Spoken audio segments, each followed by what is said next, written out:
My water bill really has gone up recently, and with the conservation of water all over the state of North and South Carolina, wells are a big deal now. Ray, what can you tell us about using wells? Keep in mind, if you do want to put in a well, the type of well you want to put, the depth, try to get down into the good aquifers if you're using well. Reason being is because there's a lot of sulfur, a lot of iron in the water at shallow depths.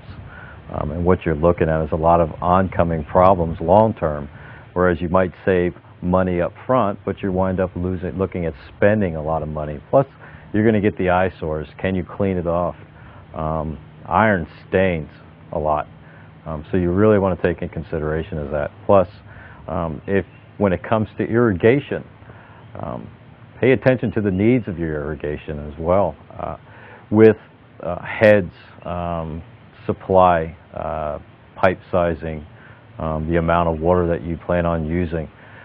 Can you do other things to implement the landscape so that you don't have to utilize as much water?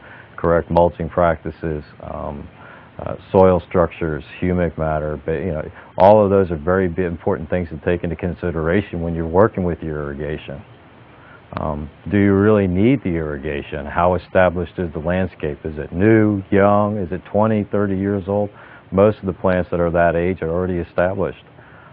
So you really don't need to utilize that. So therefore, if you were to put in a small irrigation system or a large irrigation system, how often are you going to utilize it? Small wells equal low pressure. Big wells equal large pressure. You're looking for at least a good 60 to 70 pounds per square inch when it comes to a well and doing irrigation. Otherwise, with an existing irrigation, you're going to wind up changing heads. You might have to change pipe sizes. All of it has to be taken into consideration. Have your system checked at least once or twice a year. Close your system down. When you get ready to close it down, make sure things are operational. Always great to be able to have a contractor come out when the season is slow. You're going to get a good price on having services at that point in time. And again, too, also, when it gets time to really, when you're ready to turn that system on, check it again so you didn't have anything freeze, or if we did get a cold snap where one of your heads cracked, or somebody over the course of the winter drove over one of your pipes, or you accidentally broke the head off or something like that. Check your system. It's always good to do a pre- and a post-season shutdown and open up. It's always great. Keeps you up on top of things, reduces the cost. That way you're not going to get that head sticking out in the middle of the road shooting onto the asphalt, and you're asleep that time of the morning when that irrigation is on. You know, out of sight, out of mind. But really, pay attention to what goes on with your system because it's important. It costs you money. What we have here is more of a top-of-the-line system when it comes to irrigation control. This is the Hunter Pro C. Another good system you can use is a Rainbird. What we have here is a very good key feature to have on any irrigation system, and that's what we call a rain sensor. Now you ask, why do you want to have a rain sensor? Well, I have a well.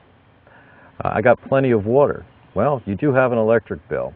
But what this does is it picks up the amount of rainfall there, and you can calibrate it to whatever your specific needs are, whatever your yard's needs are. And what this does is once it reaches that certain point, it trips that switch and shuts your system down. That way you're not irrigating when it's pouring rain. So in that aspect, it's always a good thing to have. Long-term wise, it pays for itself, and I would say probably less than a year, so it's always a great feature to have, especially if you got an electric bill. Now, if you're still on city water, I would highly recommend that even more. It's important to conserve water. Great piece, Ray.